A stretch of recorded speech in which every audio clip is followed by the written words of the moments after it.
बहुत समय पहले की बात है। एक गांव में गणेश अपनी पत्नी माया के साथ रहता था। उसके पास एक छोटा सा बगीचा था जिसमें वो अमरूद की खेती किया करता था, जिसकी वो बहुत अच्छे से देखभाल किया करता था। वो अपने बगीचे के अमरूद को पास के एक शहर में बेचने के लिए जाया करता था और उन अमरूद को बेचने के बाद जो पैसे उसको मिलते थे उसी से वो अपना और अपनी पत्नी का पेट भरा करता था। लेकिन जैसे जैसे वक्त निकलता है गया, उसके अमरूद के पेड़ खराब होने लगे। पेड़ों पर लगे सभी अमरूद पर काले निशान पड़ने लगे, जिससे उसके अमरूद को कोई नहीं खरीदता था। जब भी वो किसी फल वाले व्यापारी के पास जाता तो कोई भी व्यापारी उसके फल नहीं खरीदता। ए भाई, तुम इतने सड़े हुए अमरूद कहाँ से लेकर आए हो? मैं तो क्या पूरे मार्केट में कोई भी तुम्हारे ये अमरूद नहीं लेगा। अरे अरे भैया, आप गलत सोच रहे हो। मेरे बगीचे के अमरूद बहुत ही मीठे हैं, आप एक बार इन्हें खाकर तो देखिए। अरे तुम्हारे अमरूद कितने गंदे हैं, कौन खरीदेगा इन अमरूदों को? और जब ये अमरूद दिखने में ही इतने गंदे हैं तो खाने में तो कितने खराब होंगे। नहीं चाहिए ये अमरूद, तुम्हें कहीं और जाकर बेचना होगा ये सड़े हुए अमरूद। फिर गणेश शहर के सभी व्यापारी के पास जाता है और उन्हें अपने अमरूद बेचने की कोशिश करता है, लेकिन कोई भी व्यापारी उसके अमरूद खरीदने को तैयार नहीं था। तभी व्यापारी यही कहते हैं कि तुम्हारे अमरूद बहुत खराब हैं, इन्हें कोई नहीं खरीदेगा। सभी व्यापारियों की ये बातें सुनने के बाद गणेश बेचारा दुखी होकर अपने घर लौट आता है और अब तो ये हर रोज होने लगा। वो बेचारा रोज रोज अमरूद बेचने शहर जाता, लेकिन कोई भी व्यापारी उसके अमरूद नहीं लेता। उस बेचारे के अमरूद अब ऐसे ही पड़े पड़े सड़ने लगे, जिनको देखकर गणेश को बहुत दुख होने लगा और अब तो धीरे धीरे उसकी सारी जमा पूंजी भी खत्म होने लगी थी और वो बहुत ही गरीब होने लगा। अपनी रोजमर्रा की जिंदगी जीने के लिए भी उसने कई लोगों से पैसे मांग मांग कर बहुत कर्जा कर लिया था और कुछ ही दिनों बाद कर्जदारों ने उसके घर का सामान भी ले जाना शुरू कर दिया था ताकि वो कर्ज की रकम को वसूल कर सके। उन सभी कर्जदारों में से एक कर्जदार था ठाकुरदार, और ठाकुरदार के पास एक बहुत बड़ा फलों का बगीचा था। ठाकुर बहुत ही लालची आदमी था।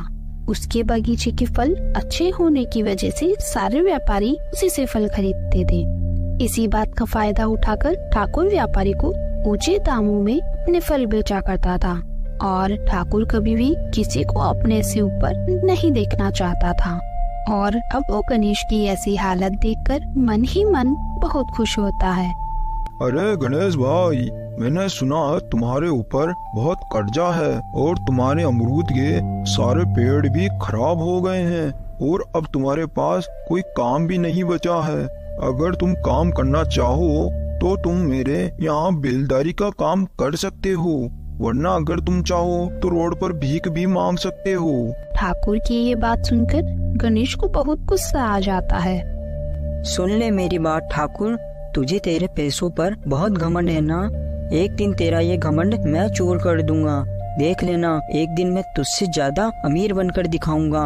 और सुन ले, तेरे यहाँ काम करने से अच्छा मैं भीख ही मांग लूंगा। फिर गणेश की ये बात सुनकर ठाकुर को बहुत गुस्सा आया। पागल आदमी, मैं तो तेरा भला सोच रहा था, लेकिन कोई बात नहीं, गधा गधा ही होता है, तू नहीं समझेगा। और मैं भी देखता हूँ तू मुझसे ज्यादा अमीर कैसे बनता है। और अब एक बात और, तेरे पास मेरा कर्ज चुकाने के लिए केवल 25 दिन है। अगर तूने 25 दिन में मेरा कर्ज नहीं चुकाया तो मैं तेरे घर पर कब्जा कर लूंगा। ध्यान रखना अब तुम मेरी बात का, केवल तेरे पास 25 दिन है अब। इतना बोलकर ठाकुर वहाँ से गुस्से में चला जाता है। गणेश भी दुखी होकर अपने घर चला जाता है। माया, अब मुझे कुछ समझ नहीं आ रहा, अपन अपना कर्जा कैसे उतारेंगे। अब तो मुझे कोई 1 रुपया देने को भी तैयार नहीं है। और अब मैंने अगर कर्जा नहीं चुकाया तो ये लालची ठाकुर अपने घर पर कब्जा कर लेगा और अपन को रोड पर रहना पड़ेगा। अरे, आप इतनी जल्दी निराश क्यों होते हो? ऐसे कभी भी हार नहीं माननी चाहिए। भगवान ने अगर हमें इस धरती पर भेजा है तो वो हमें भूखा नहीं रखेगा, कोई ना कोई रास्ता जरूर मिलेगा। और अब आप खाना खा लीजिए, आज केवल एक रोटी ही बची है, क्योंकि आज घर में केवल 2 रोटी का आटा था। वो दोनों ये सब बातें कर ही रहे थे कि तभी बाहर से उन्हें आवाज आती है। अरे, यहाँ कोई है? मुझे बहुत भूख लग रही है। मैं काफी दूर से अपना सफर तय करके आ रहा हूँ। अगर आपके द्वार मुझे कुछ खाने को मिल जाता तो आपको इस ऋषि मुनि की बहुत दुआ लगती। इतना सुनते ही गणेश की पत्नी घर के बाहर जाती है। प्रणाम ऋषि मुनि, आप मुझे माफ करना, मैं मजबूर हूँ। जैसे ऋषि मुनि के सामने मैं झूठ नहीं बोल सकती कि घर में खाने को कुछ नहीं है, क्योंकि अभी तो घर में एक रोटी बची हुई है। लेकिन ऋषि मुनि, वो एक रोटी मेरे पति के लिए है, क्योंकि उन्होंने भी सुबह से कुछ नहीं खाया। गणेश अंदर से ये सब सुन लेता है, इसलिए वो एक रोटी को लेकर बाहर आता है। प्रणाम ऋषि मुनि, आप इस भोजन को ग्रहण कीजिए। मैंने तो अभी बाजार में कुछ खा लिया था, मुझे भूख नहीं है, आप इसे खा लीजिए। गणेश की इस बात से ऋषि मुनि समझ चुके थे कि उसने भी सुबह से कुछ नहीं खाया और वो झूठ बोल रहा है। गणेश की इस इंसानियत देखकर ऋषि मुनि बहुत खुश हो जाते हैं। गणेश बेटा, मैं तुम्हारी इंसानियत देखकर बहुत खुश हुआ। तुम्हें मुझसे जो भी मांगना है तुम मांग सकते हो। नहीं नहीं मुनि, मुझे आपसे कुछ नहीं चाहिए, ये तो मेरा फर्ज है। आप बस मुझे इतना सा आशीर्वाद दे दीजिए कि मेरा सारा कर्जा उतर जाए और मेरी सारी गरीबी दूर हो जाए। गणेश की ऐसी बातें सुनकर ऋषि मुनि ने अपनी शक्तियों से एक पानी का लोटा प्रकट किया। बेटा, ये कोई साधारण पानी नहीं है। तुम इस पानी को जिस भी पौधे में डालोगे वो पौधा अमर हो जाएगा। उस पेड़ के फल कभी खराब नहीं होंगे। ऐसा बोलकर ऋषि मुनि गणेश को लोटा देकर वहाँ से चले जाते हैं। क्या सच में ऐसा हो सकता है? फिर गणेश उस लोटे को लेकर अपने बगीचे में जाता है और अपने सभी अमरूद को पेड़ों पर उसका पानी डाल देता है और अपने घर आ जाता है।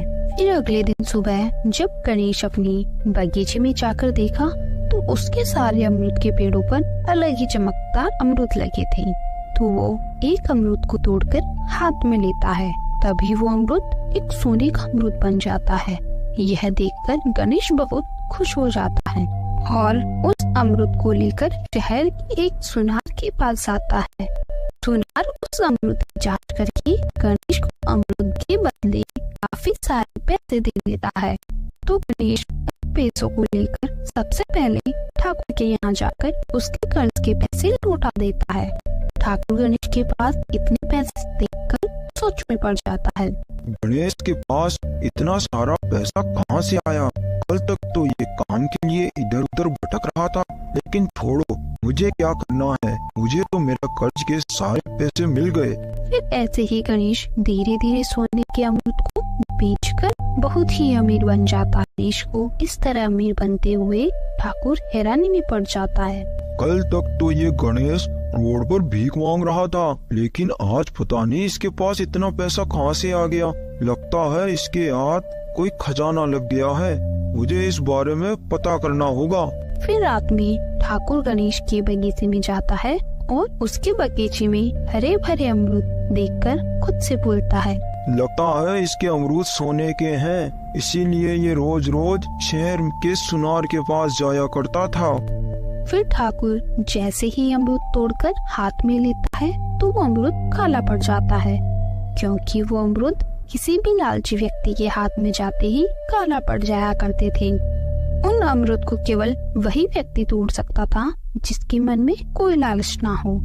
दोस्तों, हमें इस कहानी से यही सीख मिलती है, हमें कभी किसी चीज का लालच नहीं करना चाहिए और कभी किसी के लिए बुरा नहीं सोचना चाहिए। Thanks for watching.